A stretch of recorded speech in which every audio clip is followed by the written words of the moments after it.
Merci, Monsieur le Président. Respectueux membres du tribunal. Monsieur Diallo, oui.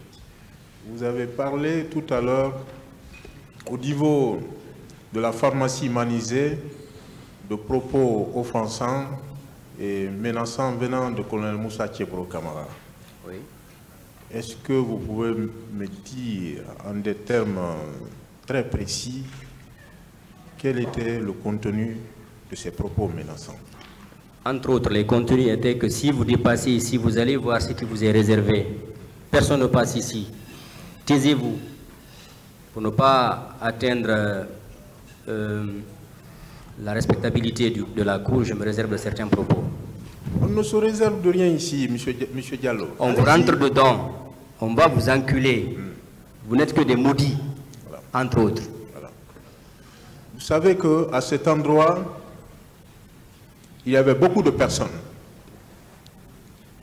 Il y a d'autres parties civiles qui ont été entendues ici. Vous n'étiez pas, vous confirmez que vous n'étiez pas seul à cet endroit? Non, du tout. Voilà. J'étais dans une foule immense. Mais j'ai eu la chance d'être juste à côté de son pick-up. Vous avez entendu ici d'autres parties civiles au même endroit, au même moment. Tel que?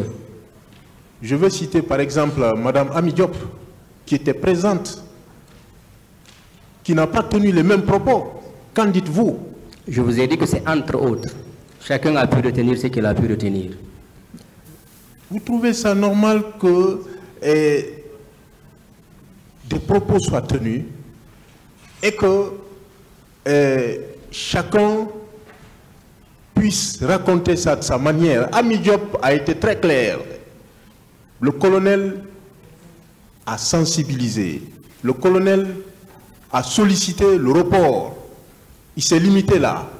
Aucun propos offensant. À ce niveau, je crois que vous vous trompez, maître. Peut-être qu'il y a eu deux niveaux. Moi, je n'étais pas parti là où Tchebro a rencontré les leaders. Je n'étais pas là-bas. Les propos que vous êtes en train de rapporter, ce sont les propos qu'il a tenus devant les leaders en présence de Mouktar. Non, je suis très formel. Laissez-le finir, s'il vous plaît. Laissez-le finir.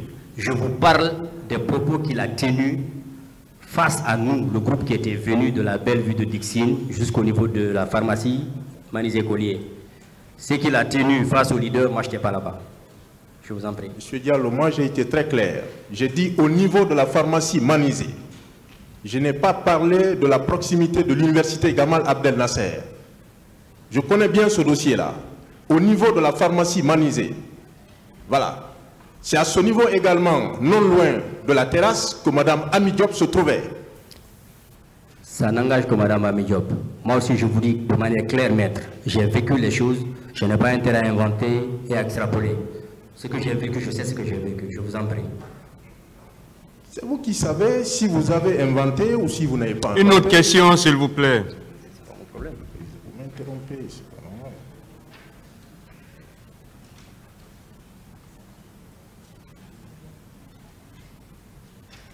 Vous avez parlé de son véhicule. C'était quel type de véhicule? Pick-up, Toyota, Land Cruiser, estampillé anti-drogue. Il n'était pas dans ce véhicule ce jour-là. Voilà. Vous connaissez tous ces véhicules, donc moi je ne les connais pas. Ce que j'ai vu, c'est ce que j'ai pu Non, il a été très clair à la barre ici. Hein. Ça n'engage que lui. Aussi bien dans son procès verbal qu'à l'audience. Il n'était pas dans ce véhicule. Ce qui m'intéresse, c'est ce que j'ai vécu. Ce que lui, il a raconté, ça ne m'intéresse pas. Vous avez parlé de ces éléments. Des éléments de colonel Moussa Tchebro Camara. Comment était-il habillé? Au niveau de la pharmacie Manizé, toujours.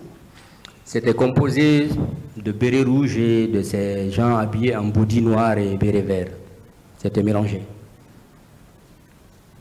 Mais, Monsieur Diallo, vous savez que, est-ce que vous savez que il y a des éléments sonores et audiovisuels sur cet aspect? Maître, celui que vous avez fini, allez-y. Est-ce que vous le savez? Celui qui parle devant vous est lucide. Je suis venu ici avec toutes mes facultés. Je n'ai pas intérêt, je vous ai dit, à dire ce que je n'ai pas vu. Dans ce jour, au stade et aux alentours, peut-être qu'il y avait beaucoup d'acteurs. Il y avait d'ailleurs beaucoup d'acteurs. Mais celui à qui j'ai eu affaire, c'est le colonel Thiabourou. Et je sais décrire ce que j'ai vu. Ce que je veux dire, vous savez qu'il y avait des journalistes sur le terrain. Et que ces événements-là ont été relayés. Bien sûr. Eh bien, vive. Donc, le moment venu, on vous dira ce qui s'est effectivement passé. Selon votre version, vous avez peut-être entendu parler, moi j'ai vécu. Vous pouvez faire votre montage audiovisuel, ça ne m'intéresse pas. Moi j'ai vécu de manière directe. C'est vous qui allez faire le montage. Ah. Et c'est ce que vous êtes en train de faire. C'est vous qui dites que vous allez peut-être nous faire voir. C'est vous qui avez peut-être... C'était à quelle heure? C'était à quelle heure précise? Dans les environs de 8 heures. Parce qu'une fois qu'on est arrivé là-bas, c'est avec lui, c'est à lui qu'on a eu affaire en premier.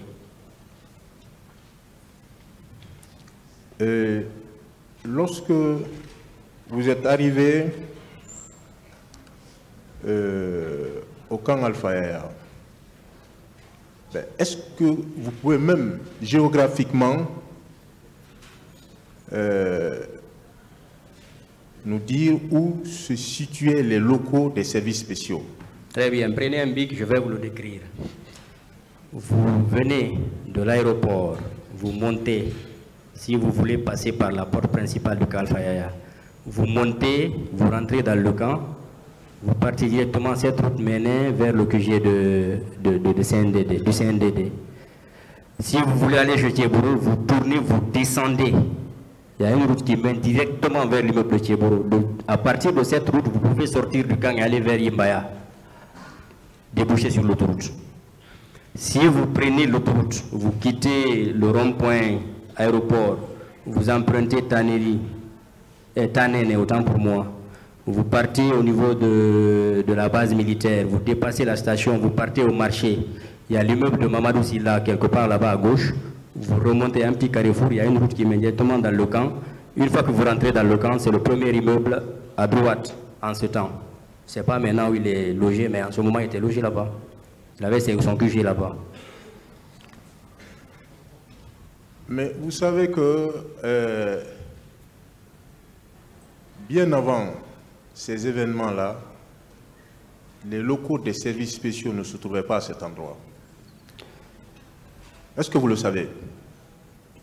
Ce jour, quand on est arrivé, oui, il y avait les éléments de Thiébourou habillés avec des tenues sur lesquelles étaient estampillés. Quoi ça? C'est comme ça? C'est bon? Sur lesquels on pouvait lire services spéciaux antidrogue, je ne sais pas, antidrogue, quelque chose comme ça. Et j'ai eu affaire avec eux toute la moitié de la journée, toute la soirée, jusqu'au petit matin. Ce n'est pas parce que vous avez vu des agents habillés de telle manière que vous pouvez conclure que ces agents étaient effectivement au niveau des services spéciaux. Absolument, c'est les écritures qui différencient. Ici, vous êtes tous habillés en robe noire, mais la défense est à droite, la partie civile est à gauche. Le tribunal est devant moi. Je sais différencier. Donc quand je suis arrivé là-bas, ceux qui nous ont envoyés, ils m'ont dit on vous envoie chez Thiébourou. On nous a envoyés, le comité d'accueil nous a accueillis, ils nous ont dispersés. Ils nous ont scindés en deux, mon ami et moi de l'autre côté et les autres de l'autre côté. Et les jeunes gendarmes avec lesquels j'étais, on en a parlé. Et j'ai vu ses adjoints et j'ai entendu sa voix quand il est rentré, il est ressorti. Vous avez entendu sa voix? Bien sûr. Est-ce que vous connaissiez le colonel Moussa Thiébourou Camara avant le 28 septembre? Je le voyais à la télé. J'ai pas fini. Avant le 28 septembre 2009 au matin. Je dis, je le voyais à la télé, je l'entendais. Je reconnais sa voix. Et je l'ai entendu en face de moi proférer des menaces au stade. Je reconnais son timbre. Oui, mais vous l'avez entendu le matin. Selon vous, c'est votre version. Pas la première fois. Comment vous pouvez reconnaître sa voix le soir? Le président actuel, même si je ne le vois pas, il suffit que j'allume la radio pour que je reconnaisse son timbre, maître. Il n'est pas dit que tu dois connaître la personne physiquement pour reconnaître sa voix.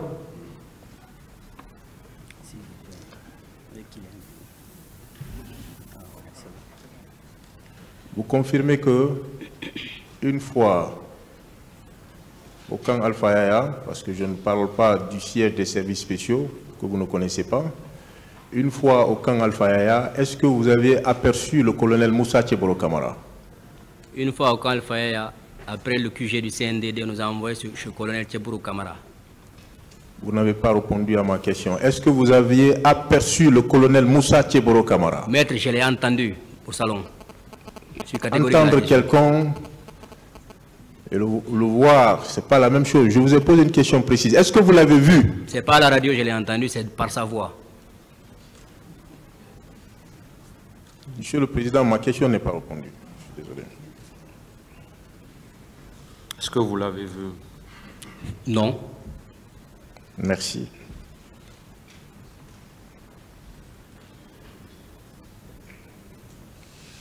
Vous avez parlé d'interrogatoire. À ce niveau, qu'on interrogeait l'interrogatoire oui. Au niveau des services spéciaux, selon vous. Qui interrogeait? C'est des officiers composés de 3 personnes. Un comité composé de 3 personnes, de 3 officiers. Vous avez pu les identifier? Non, ce jour-là, ils étaient en face de moi, mais je ne les connaissais pas. On ne vous a pas dit qu'il s'agissait de qui, non. Par exemple? Non, non.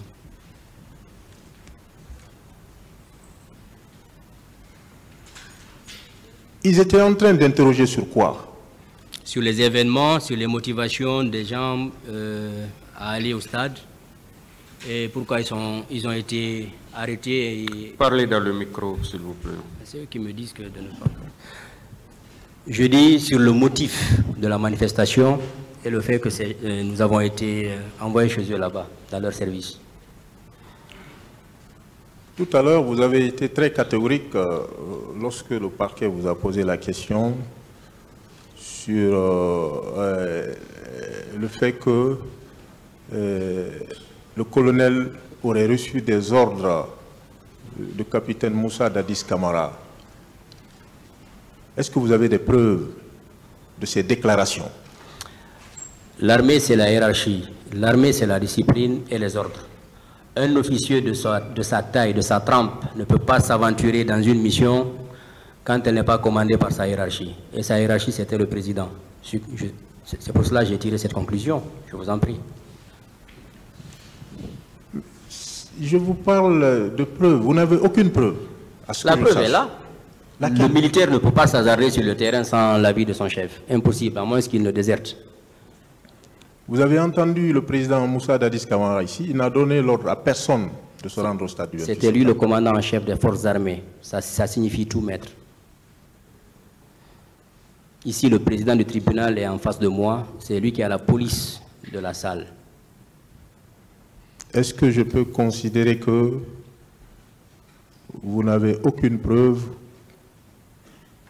permettant de dire que le colonel était au stade du 28 septembre et échangeait avec le président et qu'il était sous ordre du président de la République? Considérez ce que vous voulez, je vous ai dit ce que je sais.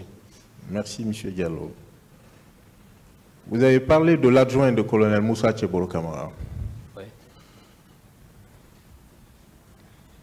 Qui vous a dit que celui dont vous venez de citer le nom ici ou le prénom était l'adjoint de colonel Moussa Tcheboro Kamara. C'est le chef de poste d'alors, mais je ne connais pas son nom. Si c'est un certain Touré ou Traoré, je ne sais pas. C'est un jeune gendarme qui tenait ce jour-là le poste de chef de poste. Vous ne considérez pas que ça, ce sont des rumeurs? Moi, non, peut-être vous, oui.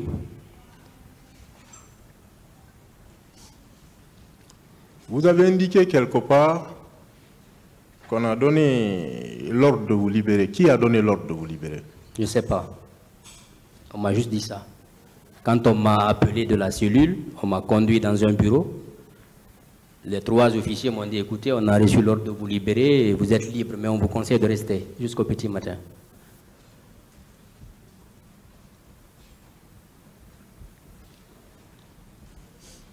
Et tout à l'heure, vous avez encore été formel lorsqu'on a parlé des préjudices que vous avez subis à cet endroit et d'autres personnes. Si j'ai bien compris, vous avez indiqué que les personnes qui agissaient le faisaient sous l'ordre de colonel Moussa Tchebolo Kamara. Vous le confirmez? Je n'ai pas compris. Les personnes qui agissaient au niveau des services spéciaux, selon vous, que ces personnes agissaient sur l'ordre de colonel Moussa Tchebolo Kamara. C'était leur supérieur, renforcement. Avez-vous des preuves également? Le barreau est composé de tous les avocats, mais une fois qu'un avocat faillit, c'est le barreau qui intervient ou bien qui le sanctionne. Donc par conséquent, c'est le colonel qui donne les ordres là-bas, parce que c'est son service, tout le monde relève de lui. Mais vous n'êtes pas parvenu à identifier, vous n'avez même pas vu le colonel Moussa Tchebolo Kamara. Comment vous pouvez conclure que c'est lui qui a donné des ordres? Je l'ai vu au stade. Non. Au niveau des services spéciaux, ne déplacez pas. Je l'ai entendu. Voilà.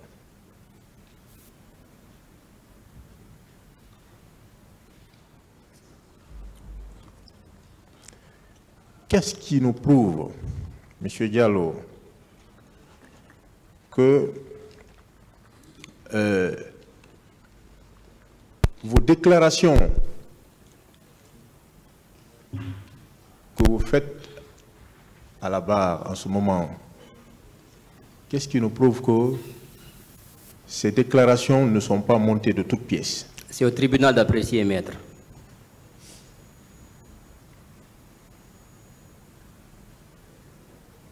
Qui peut, par exemple, M. Diallo, témoigner que vous étiez au stade du 28 septembre au matin, ou que vous étiez au niveau des services spéciaux par la suite, au camp Alpha? Qui? Premièrement, demandez à tous les membres d'alors du Comité national des jeunes de l'UFDG. Dr Ben qui est passé ici, qui a témoigné, quand il est rentré dans le stade, vous pouvez l'interroger, c'est moi qui l'ai aidé à monter dans les gradins pour rejoindre les leaders. Il peut témoigner. S'agissant du camp, vous pouvez vous référer à la main courante de là-bas. S'ils n'ont pas détruit les preuves, ou bien les listes d'alors de ce jour, vous pouvez voir mon nom là-bas et ma signature, et même mon numéro de téléphone. Parce que c'est moi qui ai déchargé sur l'affiche. Merci.